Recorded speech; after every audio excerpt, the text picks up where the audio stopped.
காய் ஃப்ரெண்ட்ஸ், இது என்ன தெரியுமா? இதான் சுண்டை கத்திரிக்காய்ன்னு சொல்கிறது.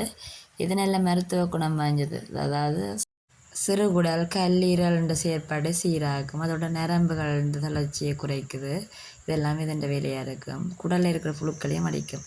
இப்போ இதை நான் எங்களோட தோட்டத்தில் இருந்து எடுத்து இதை நாங்கள் கழுவிட்டு காம்பு உடைச்சி போட்டு அதை நாங்கள் இப்படி வெட்டணும். எப்படி வெட்டுறதுக்கு பதிலாக குத்தியும் எடுக்கலாம். வெட்டி எடுத்த அந்த சுண்டை கத்திரிக்காய் வெண்ணெயில் போட்டு பொரிக்கணும். இந்த கத்திரிக்காய் பொரிப்போமே அதே மாதிரி இதையும் நாங்கள் பொரித்து கொள்ளணும். ஆனால் கத்திரிக்காய் டேஸ்ட்டை விட இது நல்லா டேஸ்ட்டாக இருக்கும். இதை நாங்கள் நல்லா பொரிப்போம். பிறகு இந்த பதத்துக்கு ஓகே. அது பிறகு வெங்காயத்தையும் போட்டு தாளிச்சிட்டு வளமையாக கத்திரிக்காய் குழம்பு வைக்கிற மாதிரி பெருஞ்சீரகம் போட்டு நாங்கள் இதை வதக்கி கொள்வோம். வெங்காயம் நல்லா வதங்கின பிறகு இப்போ நாங்கள் பாலை விடுவோம். பாலில் முதல் பால் ரெண்டாம் பால் ரெண்டும் கலந்து வச்சுக்கிறேன். ரெண்டையும் சேர்த்து விடுவோம். சேர்த்து விட்டு இதுக்கு தேவையான உப்பை சேர்த்துக்கொள்வோம்.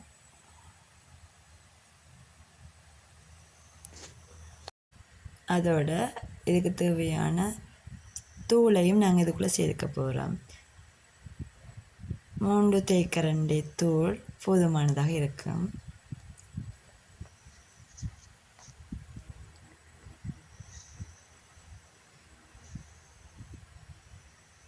இப்போ நல்லா கலக்கி கொள்வோம். மிளகறி சமைக்க புளி விட்டால் அது டேஸ்ட்டை குறைக்கும். புளி விடுவதை தவிர்த்து கொள்ளுங்க. ஆனால் தேசி புளி கடைசியாக விடலாம். தூள் எல்லாம் சேர்த்த பிறகு இப்போ கறி நல்லா கொதிக்க விடணும். நல்லா கொதித்து அந்த கறி நல்லா வற்றி வரணும். அந்த பிரட்டல் கறியாக இருக்கணும். அப்போ தான் டேஸ்ட்டாக இருக்கும். சுண்டைக்காய் கறி ரெடி. வாங்க சாப்பிடலாம். இந்த கறியை நீங்களும் ட்ரை பண்ணி பாருங்கள். இந்த வீடியோ உங்களுக்கு பிடிச்சிருந்தால் லைக் பண்ணுங்கள். மறக்காமல் சப்ஸ்கிரைப் பண்ணி விடுங்க. தேங்க்யூ ஃபார் வாட்சிங். நெக்ஸ்ட் வீடியோவில் சந்திப்பேன்.